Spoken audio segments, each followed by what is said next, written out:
There are a lot of misconceptions that older people have about exercising. Here are a few of them. The first misconception that people have is that decline in old age is inevitable, so trying to exercise and getting healthy is pointless. In addition to improving physical health, exercise can also boost memory and help adults maintain their independence and way of life. Second misconception that adults have is that exercise is not safe.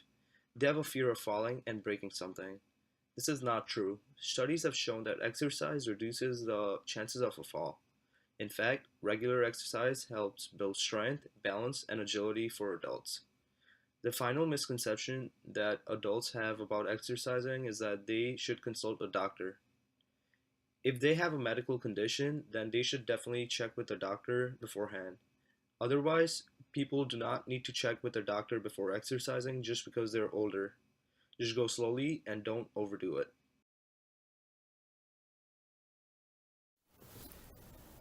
So in this slide, we wanted to show to you the current statistics of physical activity adults nowadays are receiving. According to the Center for Disease Control and Prevention, for people who are 18 years of age or older, only 49% of them are meeting their required aerobic physical activity. Perhaps this is due to the kinds of entertainment we have now. For example, television and video games can be a main reason for someone to stay inside instead of playing sports or exercising at a local gym. In addition to that, for aerobic and muscle strengthening activities, only 20.9% of adults meet those requirements. Lack of recommended physical activity plays a huge factor in becoming overweight and soon possibly obese. And obesity is rising in top human causes for chronic diseases. According to the President's Council on Fitness, Sports, and Nutrition, looking at the obesity levels in the 70s and 80s and comparing them to now, it has increased by 200% or doubled. So what that means is that adults are twice as likely to be obese than less than 40 years ago. If this continues, obesity will be the top human cause for chronic diseases. The benefits of being active as an older adult helps increase and maintain health. Exercise helps us maintain our metabolism because as we get older, our metabolism starts to slow down with age. Exercise also improves your immune system, which also helps improve our heart health and prevents high blood pressure from occurring. Being active also helps control our bone density as well as muscle within the body. Being active can also speed up the recovery process when injured as well. Enhance mobility and balance.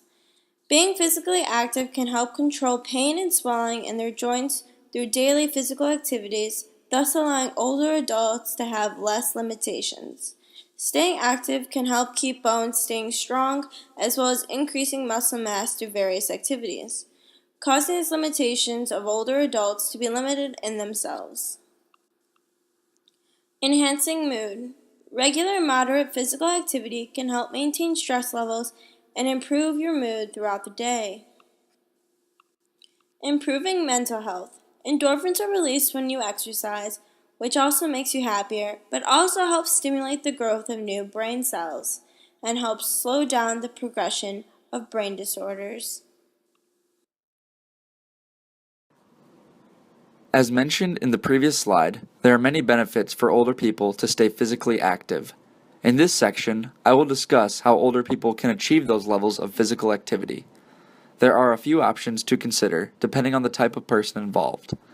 The first option includes 2.5 hours of moderate intensity aerobic activities. An example of this is briskly walking. This regimen also requires 2 or more days a week of muscle strengthening specific major muscle groups. This can be achieved by lifting weights.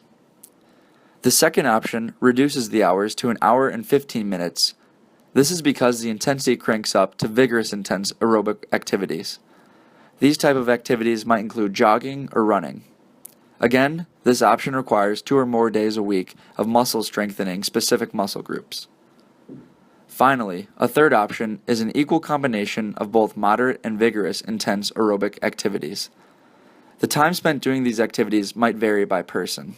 Once again, this option requires 2 or more days of muscle strengthening. These recommendations are all considered to be the minimum need. If an older person wanted to see greater physical results, they should multiply the time spent doing the aerobic activities by 2. So instead of 2.5 hours of moderate intense activities, participants would be doing 5 hours. And then instead of an hour and 15 minutes, participants would be doing 2.5 hours of vigorous intense aerobic activities. Aging results in a slow decline in maximum heart rate, aerobic capacity, lung function, and nerve function. Some old adults face increasing chronic diseases due to obesity and unhealthy lifestyles. In this slide, a few takeaways will be provided to advise old people on exercising in a healthy way. First, old adults should have at least 150-minute exercise per week. Moderate intensity aerobic activities such as jogging and swimming are recommended. People who have chronic diseases or disabilities should understand their own level of ability and adjust their exercise level. Options may include using a stationary bicycle, lifting lighter weights, or exercising while they're seated. For safety concern, old people should also monitor their health condition while exercising. They can use mobile apps or wearable devices to track the heart rate and blood pressure. Last but not least, old people should start exercising on a low side and progress slowly over weeks to months. In conclusion, old people can maintain or improve their health condition if they can engage in a physical activity regularly.